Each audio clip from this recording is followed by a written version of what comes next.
In this video, I'm going to be sharing some really good tips and tricks that you guys can use to perfect your resume, and also some secrets that I use to perfect my resume and get my first nursing job as a pending licensed nurse only 2 weeks after graduation. Stay tuned.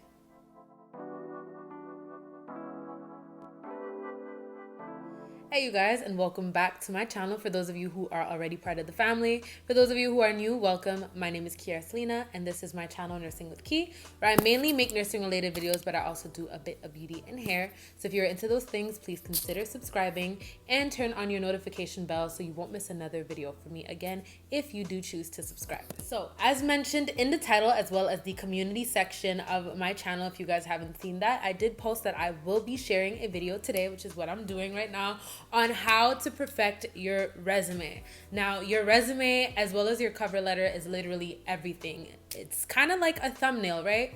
Before you clicked on this video, you saw the thumbnail, and there's probably a whole bunch of other videos on YouTube about how to make the perfect resume for nurses, but you liked this thumbnail. My thumbnail was intriguing to you for whatever reason, and it's my thumbnail that got you to click on the video to hear what I have to say. So it's basically the same concept with employers. They are receiving a bunch of resumes every single day, and your cover letter is really what's going to get their attention, but also your resume.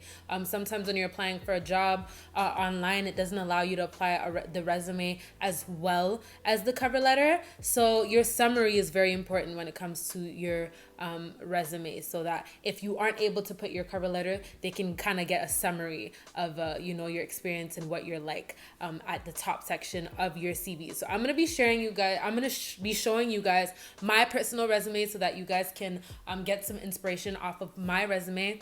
Do not copy my resume word for word. Be original. But either way, even though this is the first time you're ever making a resume, even if you're a beginner, it doesn't really matter. I'm going to be showing you guys a really, really cool tool that I use that pretty much does everything for you so that you don't have to do it, and it words everything perfectly so that it looks like you have a PhD in the English language, okay? All right, so I have some notes here as well as my laptop, because like I said, I'm literally going to be showing you guys step by step exactly how to do it. So you definitely want to stay till the end of this video. I'm going to be sharing some really valuable tips, some very, very powerful tips with you guys. So make sure that you guys stay tuned, stay till the end, get your notebook, get yourself a cup of tea. I'm actually going to get myself a cup of tea, and we are officially going to get started. Before we actually start building the resume, you want to focus on the things, or I want to talk about the things that you don't want to do on your resume. So the first thing, which kind of confuses people sometimes, but the first thing you don't want is a resume that is too long. And for some people, they might think like, why wouldn't you want a resume that's long, right? If I have all this working experience, doesn't that work in my favor? No, well, not exactly, because it can paint kind of a bad image on you. For example, if you're my age, I'm 22 years old. The legal working age where I'm at is 15 years old. I started working at 16, or no, actually I started working at 15. So that's 7 years of working experience.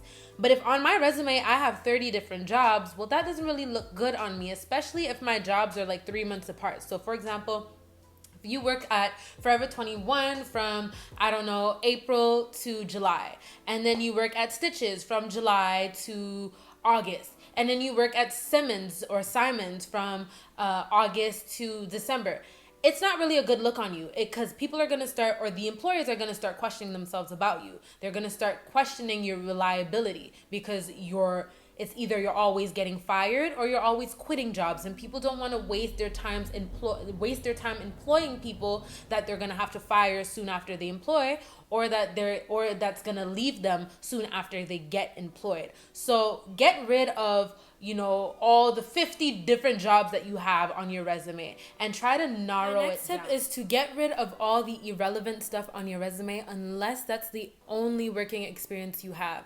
So if you have working experience like secretary work, or medical secretary, or a call center, or anything that's like really computer filing, documenting, things like that, that can kind of work in your favor. It looks better on your resume, even though they're not exactly in the medical field.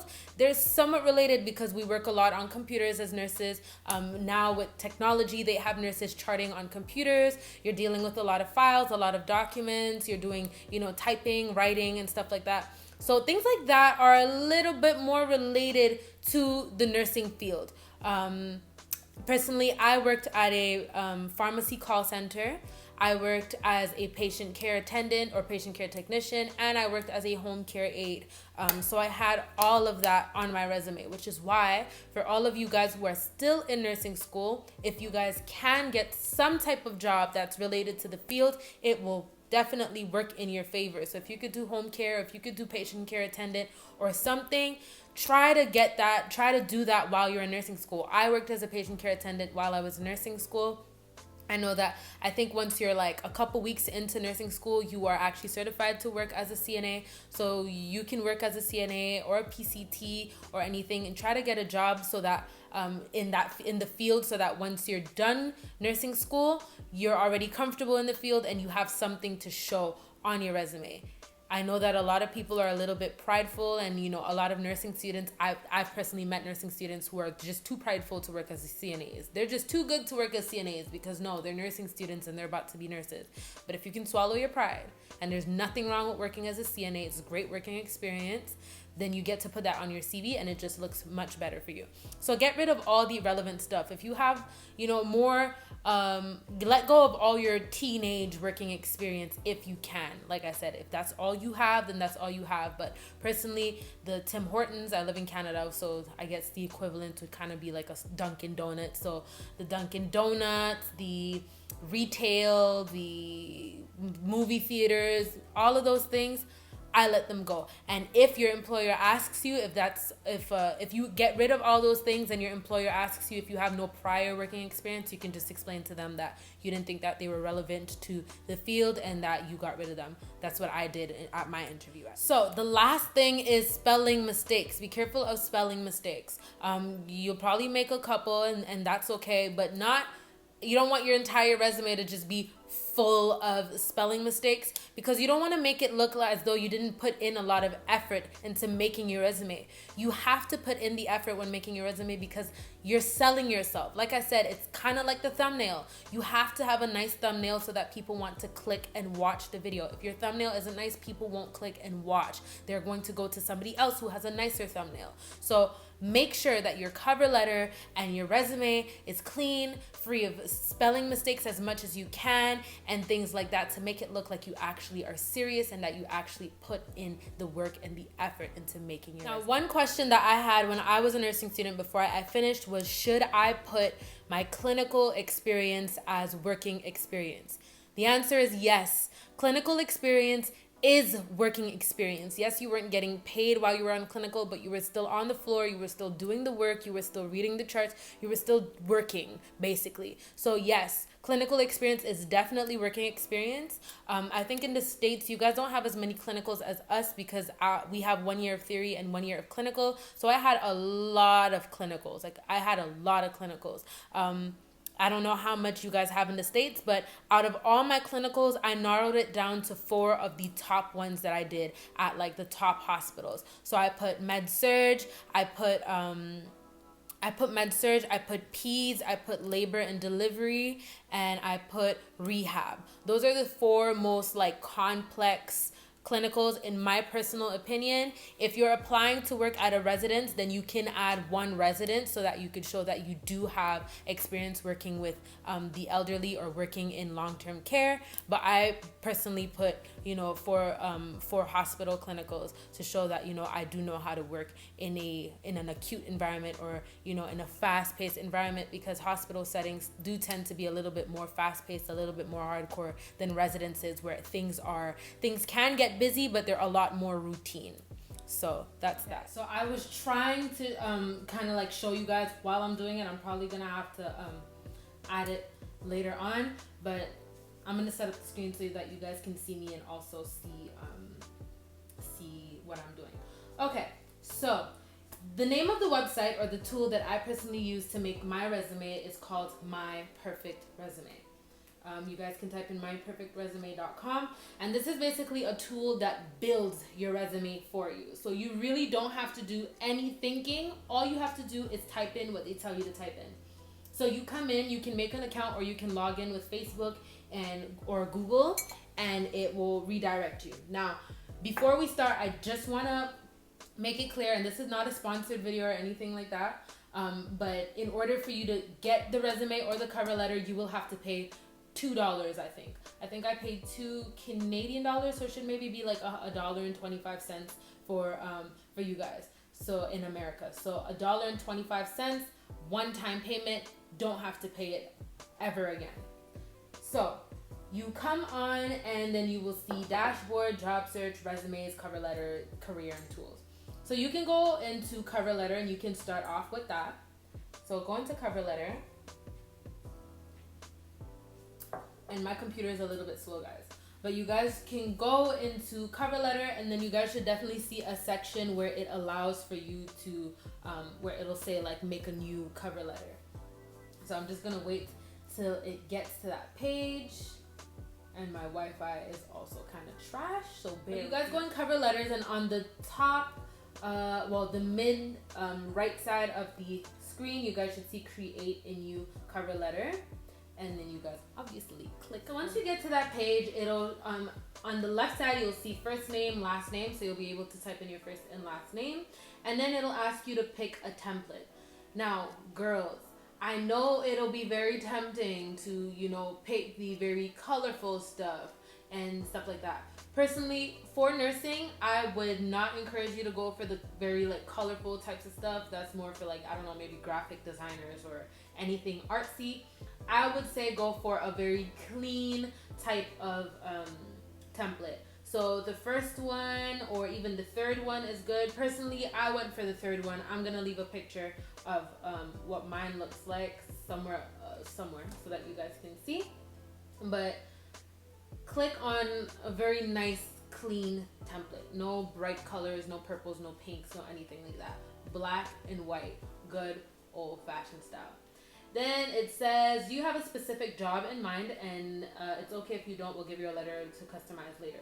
But if you do have a job in mind, which you probably do, then you'll click on yes. So you click on yes, and then you click on continue. Then it'll say what job are you applying for. So you can put nurse, you can put patient care technician, patient care attendant, nursing assistant, nursing aide. There's a whole bunch of options.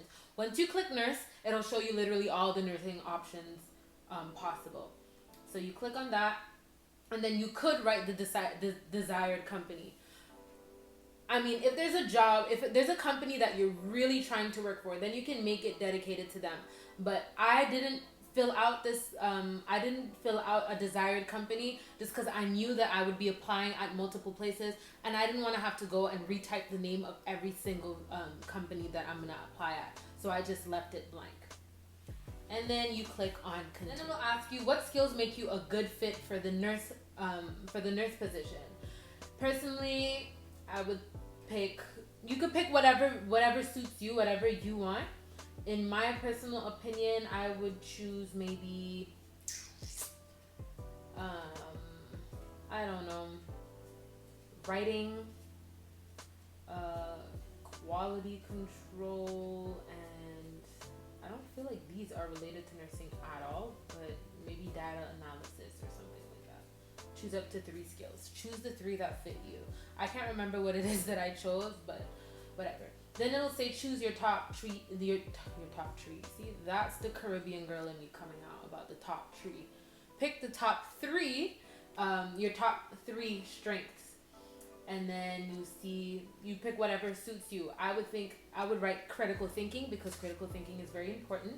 Communication because you're working as a team, so communication is huge. And also decision making because you're gonna have to make some decisions sometimes, and your people's lives are in your hands, so you better be good at making decisions, quick decisions too. Then it'll say how many years of experience do you have. I have 2 years of experience as a patient care attendant, so I would write 2 years.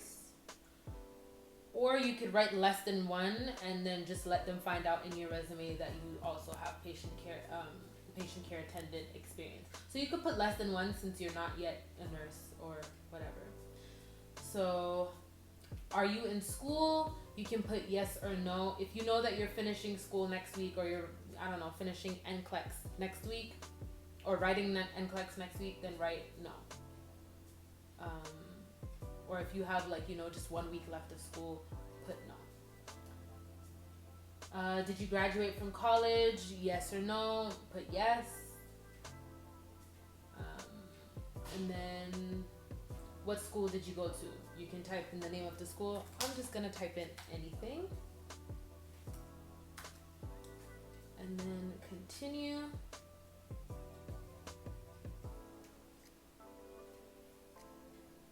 And then what's your working style? So you have a whole bunch of different options. You have artistic, where it says you thrive in dynamic environments driven by innovation and creativity.